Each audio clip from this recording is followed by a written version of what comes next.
નમસ્કાર મિત્રો, દેશ અને દુનિયા તેમજ ગુજરાતના મહત્વના સમાચારમાં આપનું સ્વાગત છે। આજના મહત્વના સમાચાર મેળવવા માટે વિડીયોને અંત સુધી જોતા રહો। ત્યારબાદ સમાચારમાં આગળ વાત કરીએ તો જોઈએ ખેડૂતલક્ષી મહત્વના સમાચાર। તો મિત્રો જોઈએ મહત્વના ખેડૂત સમાચાર। તો કેટલાક ખેડૂતો છે જેમને 2000 રૂપિયાનો હપ્તો નથી મળ્યો, તો કયા કારણોસર 2000 નો હપ્તો નથી મળ્યો તે અંગે વિગતવાર માહિતી જોઈએ। તો કોઈ પણ ખેડૂતના ઘરમાં કોઈ પણ સરકારી નોકરી કરતો હોય તો તેવા વ્યક્તિઓને ખેડૂતનો હપ્તો મળતો નથી, જે 2000 રૂપિયાનો પ્રધાનમંત્રી કિસાન યોજના અંતર્ગત મળે છે તે ઉપરાંત કોઈ પણ ખેડૂતોએ KYC પ્રક્રિયા કરી નથી તો તેવા ખેડૂતોને પણ 2000 રૂપિયાનો હપ્તો મળતો નથી। તેમજ તમામ ખેડૂત મિત્રોએ જમીન નોંધણી કરાવવી ફરજિયાત છે। કોઈ પણ ખેડૂતે જમીન નોંધણી કરાવી નથી, KYC કરાવ્યું નથી તો તેવા ખેડૂતોને પણ તેમને 2000 રૂપિયાનો હપ્તો મળતો નથી। ઓગસ્ટ મહિનાની અંદર 2000 રૂપિયાનો હપ્તો આપવામાં આવ્યો છે તમામ ખેડૂતોને। તો હવેથી 4 મહિના પછી જે 21મો હપ્તો છે તે તમામ ખેડૂતોના ખાતામાં જમા કરી દેવામાં આવશે।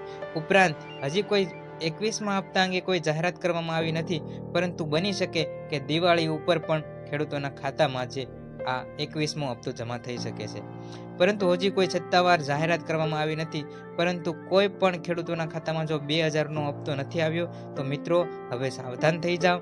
તેવા તમામ ખેડૂત મિત્રો KYC કરાવી લ્યો, જેથી કરીને જે 21મા હપ્તાનો લાભ છે તે લઈ શકે। ઉપરાંત જમીનની નોંધણી પ્રક્રિયા છે તે પણ કરાવી લ્યો। જો કોઈ પણ ખેડૂત મિત્રોના ઘરમાં સરકારી નોકરીવાળો વ્યક્તિ હોય તો તેવા કોઈ પણ ખેડૂતોને 2000 રૂપિયાનો લાભ આપવામાં આવતો નથી, તે પણ તમામ ખેડૂત મિત્રો જાણી લેજો। તો મિત્રો 21મા હપ્તા અંગેની અપડેટ માહિતી તમને જણાવવામાં આવે છે તમામ ખેડૂત મિત્રો, જો તમને 20મા હપ્તાનો લાભ મળ્યો નથી તો તમારે KYC પ્રક્રિયા તેમજ જમીન નોંધણીની પ્રક્રિયા છે જે પૂરી કરાવી લેવી જોઈએ, જેથી કરીને આગામી જે 21મો હપ્તો આપવામાં આવે તેનો લાભ તમે અચૂક લઈ શકો છો। તો મિત્રો મહત્વના ખેડૂત સમાચાર તેમજ સરકારની વિવિધ યોજનાઓ વિશેની માહિતી સૌપ્રથમ મેળવવા માટે ગુજ્જુ માસ્ટર ન્યૂઝ ચેનલને સબસ્ક્રાઇબ કરો અને ચેનલ સાથે જોડાઓ।